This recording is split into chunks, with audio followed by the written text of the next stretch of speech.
Welcome to the Brilliantly Resilient podcast. What's your train wreck? Everyone has one. The question is, are you going to live there or are you just visiting? Let's check in with Mary Fran and Kristin to learn how to come through not broken, but brilliant.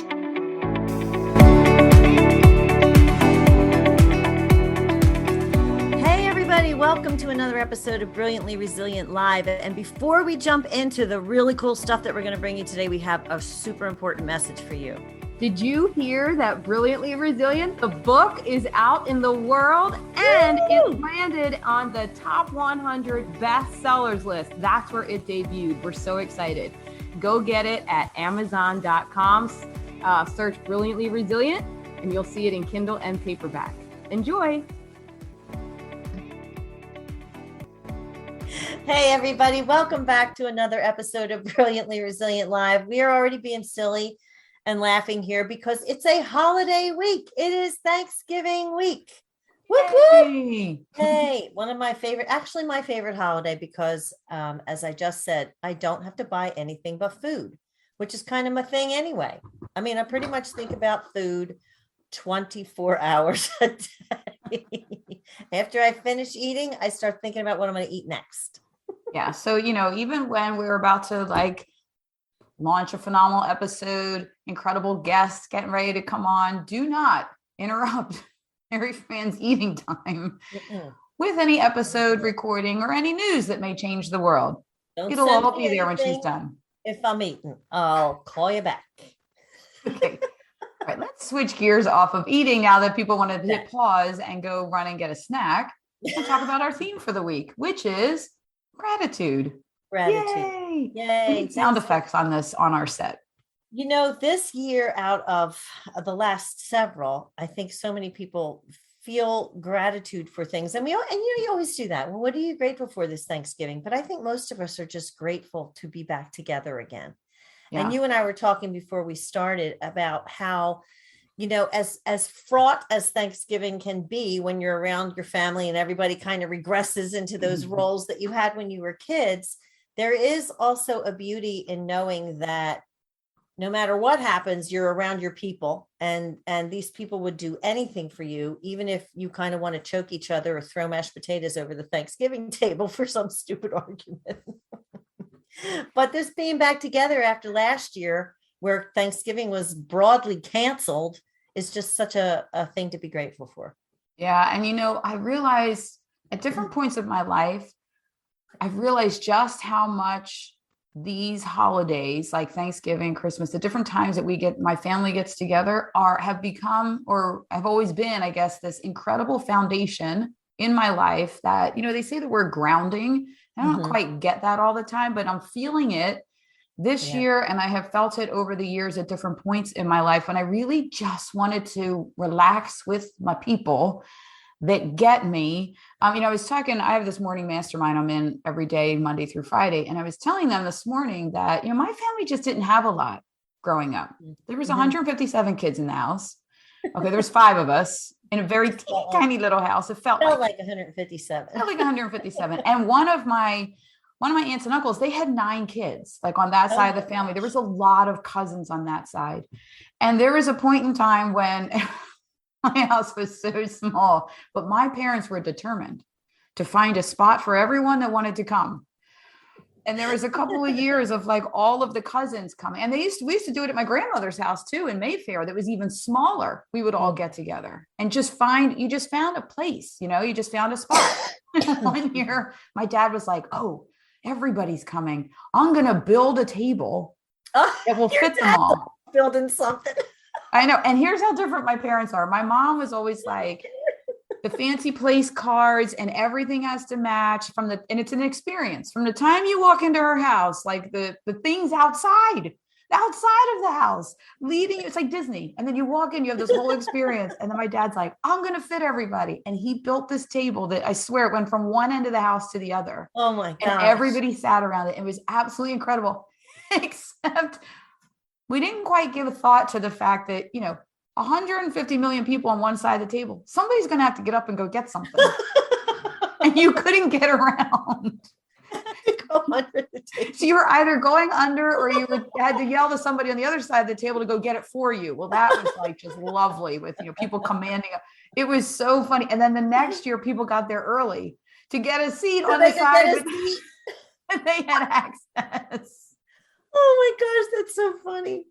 It's so funny. Crazy. I mean, I'm at a point now with the grandkids and everything that I see this. I loved Thanksgiving when I was a kid because I got together with my cousins and extended family, and we went to my grandmother's house in South Philly. Well, a South Philly Thanksgiving is not a regular Thanksgiving. It's just not. I mean, if you think that you eat a lot at an American Thanksgiving, go to a South Philly Italian Thanksgiving, because first you had the antipasti, which was, the meats and the cheeses and the olives and all that other kind of stuff. And then you had an entire Italian meal, like spaghetti, gnocchi, manicotti, all that. Gravy, my God. Gravy, meatballs, everything, salad, bread. Then you had a turkey. Oh, stop it. Are you kidding me? I swear to God, it was an all day gorge fest. By the end of it, we were disgusting. By the end of it, you would eat like 5 pieces of turkey and you'd be like, oh my God, because you just had 7 helpings of pasta prior to that. Wow. It was unbelievable. But then we'd have dessert after that. It was utter and complete madness, but I loved it every year because, I mean, who has Thanksgiving like that? It was incredible. But we got to see all of our cousins. And now that I have grandkids, I see them like coming to my house and all of the cousins getting together and playing, and their little faces, they just light up. And just that sense of they're not yet at the point where they're arguing with their siblings and everybody has those, those traditional, why do you always do that kind of things? But they appreciate it for what it is, that grounding space that that everybody in that house would do anything for you. Yeah, I think that's what I love about it so much. And especially we were talking before about Thanksgiving, there's no gifts involved yet. There's no pressure. There's no stress of that. It is literally just coming and hanging out, eating and being with the people that have your back. And even if there's like a dispute between you and a sibling or something like that, there's at least other people in that room.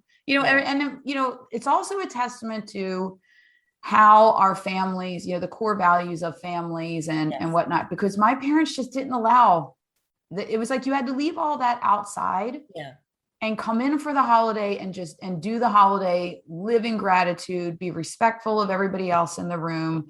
And it's I think that's why it was so foundational for me. And now that my kids get that too, because all of my brothers grew up like that. So when we get together and all the cousins are together, they're raised in the exact same frame of mind that we're all just here to be cool and get along. And it's translated. I mean, we all get together in the summer, the houses in Sea Isle, all the grandkids, it's the craziest thing. From now, the oldest is 23 and a professional out in the world, all the way down to 8-year-old or 9-year-old Jules. And they all go to the ice cream place together. They go to the beach together. It's hilarious. But they really enjoy that time together because it is a nice, it's their tribe, it's their people. Yeah, it is. And that idea of they would do anything for you, even if they think you're a stone cold idiot, you're still family. Like it's the funniest thing because, and again, I go back to the Italian side. My dad had no siblings and we didn't see a whole lot of his family because it was very, very small. But my mom only had a brother, but then it was, like I said, the South Philly Italians, it's the extended family. So you could say something about somebody in your family, but nobody else better. Yeah. That's the truth. I can insult my family, but you can't, so there's just that feeling of they know you, they know your idiosyncrasies and your stupidities and theirs. And still at the end of the day, you just have each other's backs and you don't have to be anything but yourself there. Like you and I, because we go out and we speak to people and all that, there's a certain amount of, I don't want to say putting on, I don't mean it that way, but you present yourself a certain way and because people know you a certain way, but your family knows you in an entirely different way. And what a relief to not have to be anything but that. Yeah. Yeah, it is cool. Wait, I want to read this quote from Eckhart Tolle. Oh God. Shout out to all the folks I love that book. The migraine. Oh my God, that migraine inducing book. But go ahead. Parts of it. We'll have an episode with, awesome. well, we'll bring Ron Brooks on so you guys can lament over your struggling through Eckhart Tolle.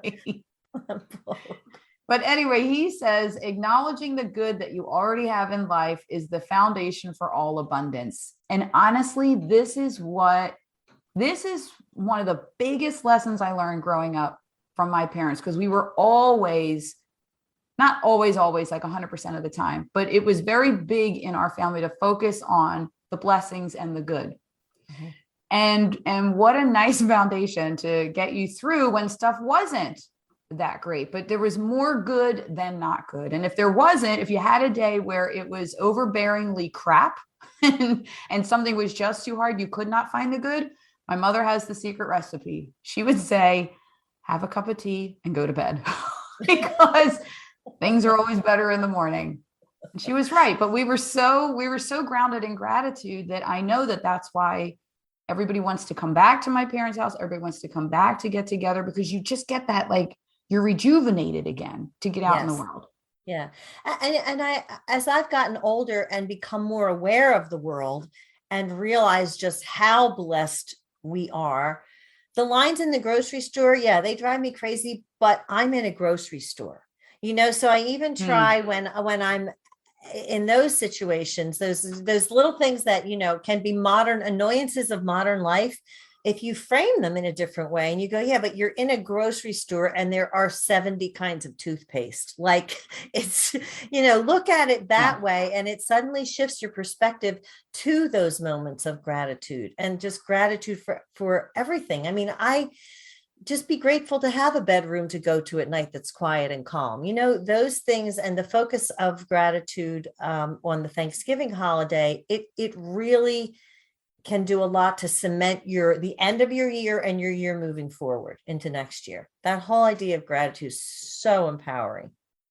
So this is for all of the skeptics that think really gratitude is that important, because there's so much happening right now that it's just, I can't even, right?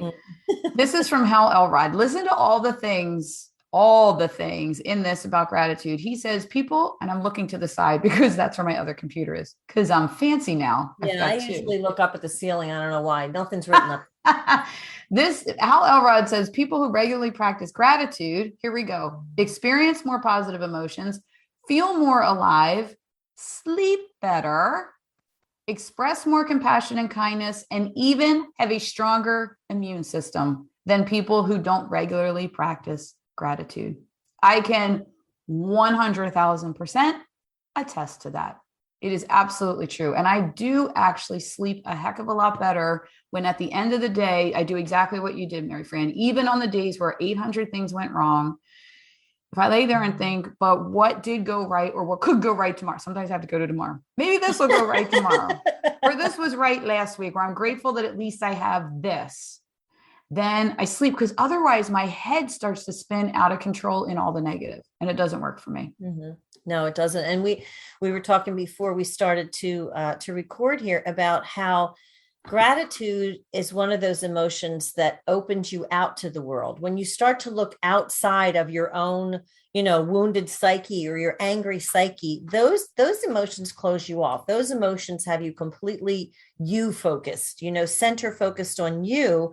And if you're angry about something, then you just start, spewing that over and over and over again. But when you're grateful, especially about the things that you have in your life that maybe, you didn't even necessarily, that were gifted to you, like the fact that you're living in this country. I mean, just things like that. If you really, really go broad, you can find anything to be grateful for. And those kinds of emotions open you up. They allow you to be happier. They allow you to look for more opportunities. They allow you to be more engaged in your world. And all of those other things that Hal Elrod mentioned then end up being byproducts of all of that. Yeah. Yeah. I mean, because think about it. Once, you have abundance and when you have that mindset and you're looking for the good as opposed to the negative, looking for something to be, I got to tell you, when I first discovered Hal Elrod at the beginning of my divorce, when I was really in the pit and all the hair fell out, and he talked about gratitude. And I was like, I remember Oprah talking about the gratitude journal and all that kind of stuff. And I'm like, well, I was at the point where I would try anything.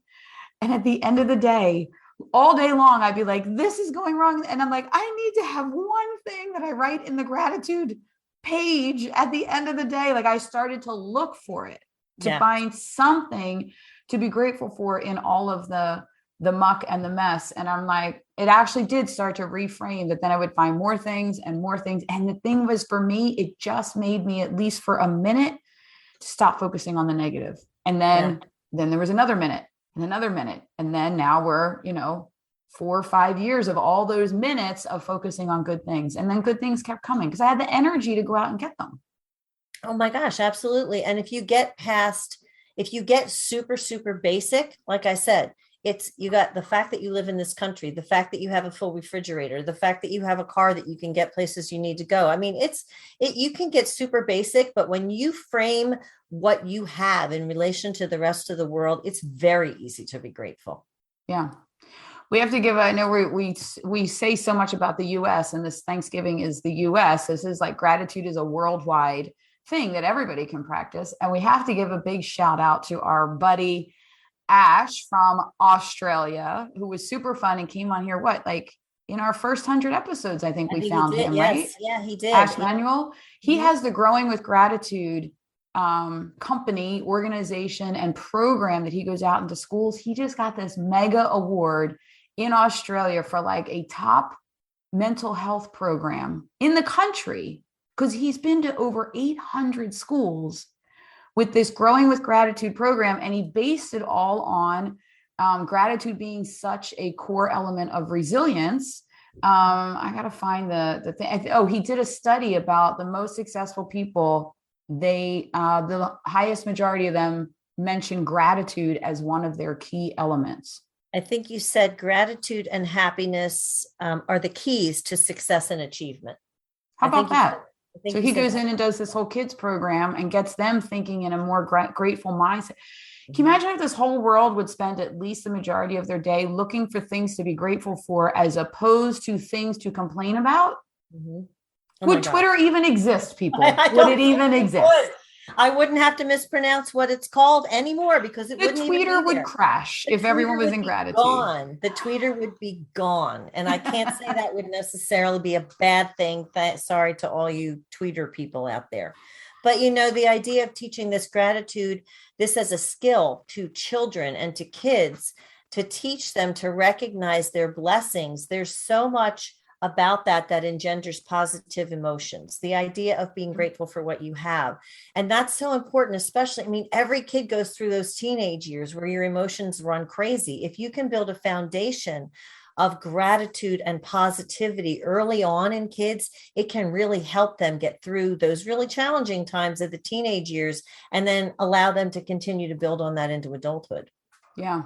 I think one of the keys there too is to bring it to their attention. To remind the kids, you've got all these things to be grateful for, and not just to say, you have so much to be grateful for. Yeah.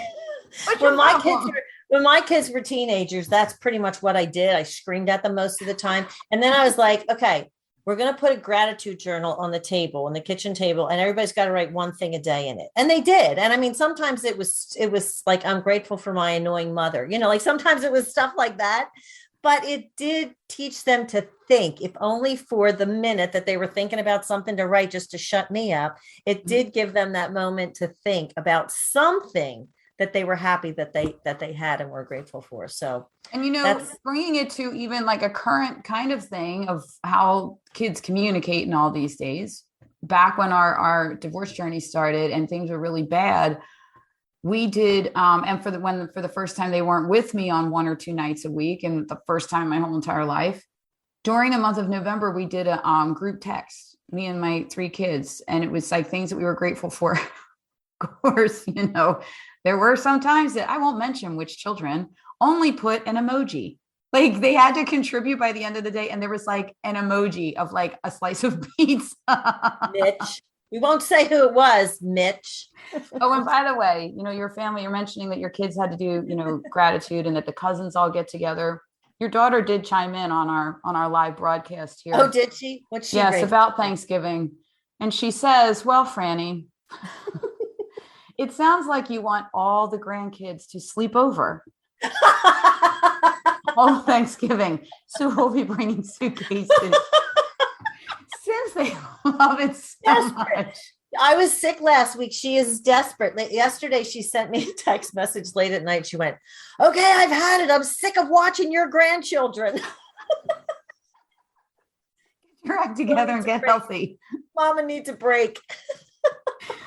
Oh my God, that's so fun. All right. Well, we got to wrap it up here because we got to get on to our Thanksgiving plans and purchases. I actually did get the turkey early this year. Shocking. I remembered to put it in the refrigerator and not try to calculate how long it can sit in a big pot of cold water to thaw out. Yeah, don't do that. Yeah. I know. I got a ton of stuff to do, but this is one of those times when I'm happy to do it because the end result is everybody around the table together being grateful. So, and we are grateful for all of you who pay attention to us. Not always sure why you do, but we're grateful for it. And we are grateful that we get to do this work. We don't have to do it. This is something that we get to do, and it is absolutely extraordinary. I mean, hey, if you've all been following this, you know that you've carried me a long way. We're very grateful for the fact that you drug us through the pandemic. So thank you. Yes, for that. Thank you for that. All right, everybody. If you need any more tips and ideas about how to reset and get yourself started resetting your mindset, go to brilliantlyresilient.net/freebies. There are a bunch of free resources on that page for you, and sign up. What do you say? If you blink 3 times, three times, and a box will just appear. And you can put your email in it, and you'll get our brilliance bits, which are brilliant. I know because I write them, but they are from. They're all from some of the words of wisdom from our guests that we've had on who have been kind enough to share their ideas about resilience and brilliance with us. So check that out, and we will see you next time. Happy Thanksgiving, everybody. And hey, if you're in the Brilliantly Resilient community right now, drop a note all week long. Let us know what you're grateful for. And if you're listening to this later, just go to facebook.com, groups, Brilliantly Resilient community. Somehow you'll get there. You'll find us. You'll find us. Join and let us know what you're grateful for. See you next time. Bye, everybody. Thanks for tuning in to the Brilliantly Resilient podcast. Join our Facebook group and follow us on YouTube to be inspired with tools to reset, rise, and reveal your brilliance.